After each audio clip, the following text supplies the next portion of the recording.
Good morning, good morning, good morning mga kabagwis. Alright. Magandang umaga sa atin lahat, mga tropa, no? Mga tropa, no? Medyo nakisuyo ako sa kaibigan natin, which is papuntang Baclaran. Hapon sabi, pupunta raw siya. Ngayon, ninintay ko yung umaga. Makikisuyo ako, magpapahitsa ako ng isang ibon na. Kaya naman ako dagdagan natin dahil mag-ihitsa rin siya.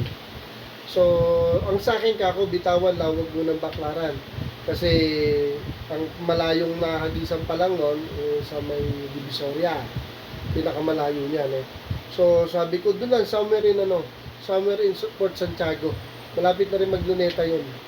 Kaya lang ang Baclaran may kalayuan pa.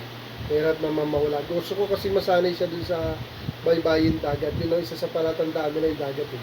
Pag tinawid nila yung gilid lang ng dagat na yan, baybayin lang ng Kalapati yan.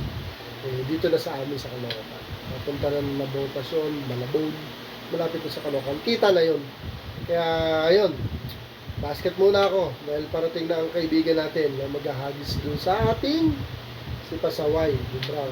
Kasi nagte-training ko talaga. Actually, dalawa silang nakikita ko.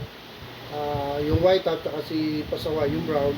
Kaya lang yung white top kinukondisyon ko medyo yung kilbo niya medyo payat dahil ano, dati diba nawala ng 3 araw yan. Medyo pinapataba ko. Pero hindi talaga tabain to. Kasi kahit anong gawin ko, bumibilog lang yung katawan. Actually, bilog na. Kaya lang kinukondisyon ko. Dahil niya bata pa. Mas bata kay Pasaway yun. So, halika, mga kabagyo. Samahan niyo ako. Magbabasket lang ako. Alright, mga kabagyo sa yun. Nag-iisa lang si Pasaway. Medyo may kalaki yan. Kaya kasi na marami tayong papahagis. Pero sabi ko, dito niya naisama yung 2 ibon niya. Yung personal niyang ibon. Kasya naman 3, kahit 5 nga kasya dito. So, ayun, mga kabagis, hintayin natin. Tayo magpapahagis. Okay? Hindi muna ako nagpakawala. Yan. Hindi muna ako nagpakawala ng mga warrior.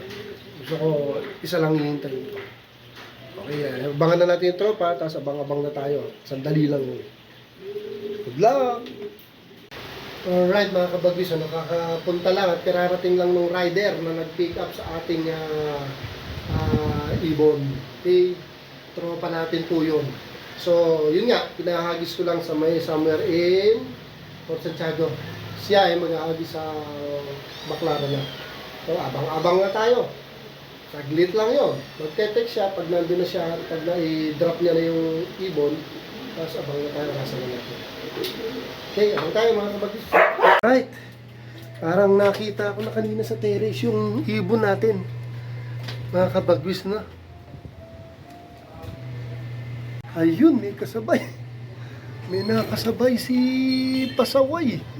Naku, nag-iikot pa. Sino kaya yung kasabay noon? 10:27.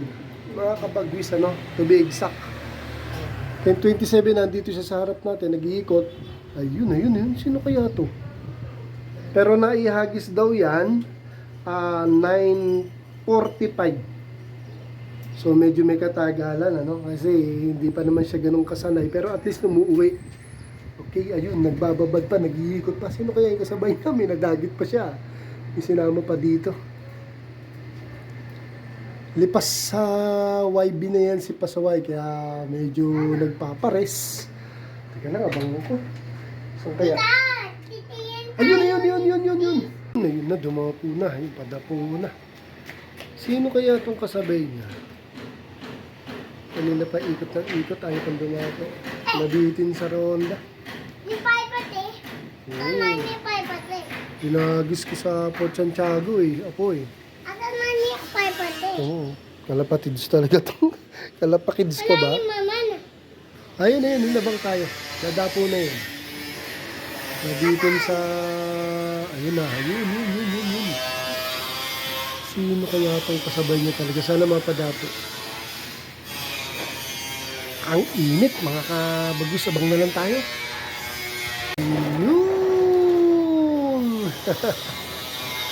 Ang galing. Okay, pwede na ako magpakawala ng ibang ibon natin. Eto nga po ko, grabe. Mahilig sa kalapate. Kalapakids ka, Hello, kalapakids. Hi. Hello, Pipate. Taga-abang din. Yun. Nahagis ang ibon natin. 9:45 daw. Nag-text sa akin Tapos ngayon, nakita ko 10:25. Pero ngayon dumapo 10:28. Nabitin pa umikot si pasaway. Actually, malapit lang naman talaga yan, Fort Santiago. Pero sa newbie, bagong YB pa lang yan, di pa talaga nakita na sobrang layo. Magaling na para sa ganong oras, almost 30 minutes. Pwede na yun. Okay, talino talaga ito si pasaway. So, ayos! Papakawala na kami mga kapag-bis. Dito na lang muna. Thanks for watching. Thank you for watching.